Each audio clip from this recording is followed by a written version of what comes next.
The wind carried no warmth across the valley. It whispered through the bones of the dead trees, through the hollow dens where nothing dared breathe. The Emberfang tribe had not eaten in 3 days. Snow pressed into the cracks of their skin. The air was dry and cruel. Children whimpered softly beneath hides, too weak to cry loud enough to matter. At the edge of the camp, a young man crouched beside the dying fire. His name was Crackle, youngest of the hunters, too eager, too stubborn. Smoke clung to his hair as he sharpened a flint blade that barely held an edge. Behind him, Ada, the chieftain, watched. Her face was carved by years of cold and grief. "You will not go," she said, voice low, almost lost in the wind. Crackle didn't look up. "If we wait, they die. The children, the old ones, even you. We have lost too many to the plains," she said. "The beasts guard this land now. They are not for us to take." Crackle's jaw tightened. "Then we starve, waiting for mercy that never comes." Ada turned away. "The sky decides who lives, not you." But the sky had been silent for too long.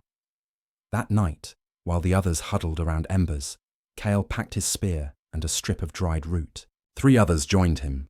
Tar, broad and quiet. Mira, who could track blood in snow. And Luro, barely older than a child, but quick with a sling.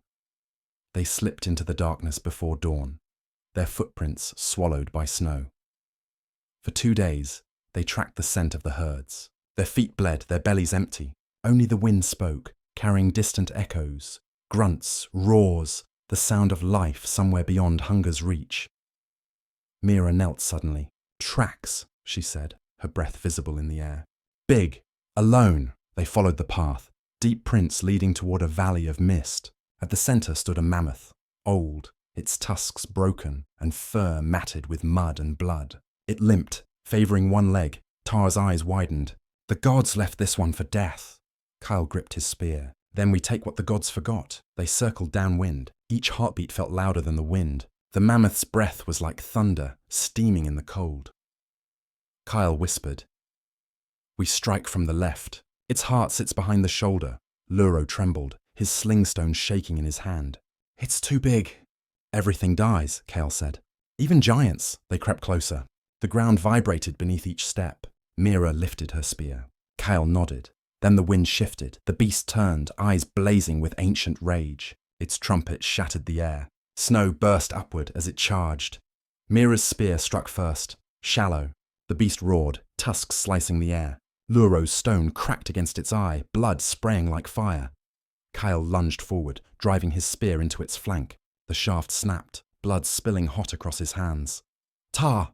Now!" Kyle shouted. Tar hurled his spear.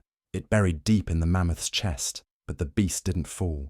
It swung its trunk, catching Tar and hurling him into a rock. His skull split open with a sound no one could mistake. Mira screamed and rushed forward. The mammoth's tusk caught her side, lifting her like grass in a storm. She fell limp, her blood painting the snow. Kale's vision blurred. He grabbed a jagged stone, ran beneath the creature's belly, and drove it again and again into its flesh until his arms failed. The mammoth staggered, bellowed, and collapsed. The ground shook. Silence followed. Kyle fell to his knees, chest heaving.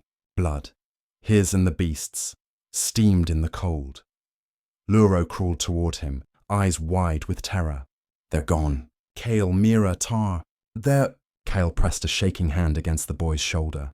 "Not for nothing. We live. The tribe lives." He turned to the fallen mammoth, breath uneven. "We did it." But his words were swallowed by the sound of movement behind him. A shadow rose from the fog. Another mammoth, younger, fierce. It had followed the cries of its kin. Kyle froze, realization hitting too late. "Run!" Luro bolted, slipping on blood-slick snow. Kyle turned, grabbing what remained of a spear. The beast thundered toward him. He threw with everything left in his body. The point struck true, but not deep enough. The mammoth struck him full force. Bones cracked. The world went white.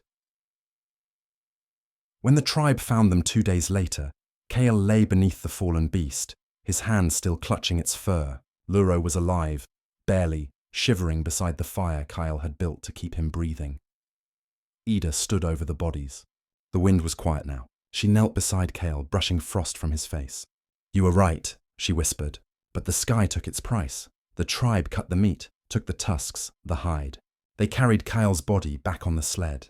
That night, they ate for the first time in moons. The fire burned high, casting light across faces that had forgotten hope. But no one spoke. Ida placed Kyle's broken spear beside the fire. "Remember," she said softly, "the hunt feeds us, but it also takes." Outside the circle of warmth, snow fell again, covering the trail, the blood, and the bones of the first hunters who dared challenge the beasts.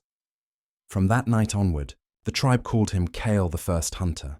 They no longer feared the plains, but they never forgot the cost of their first victory.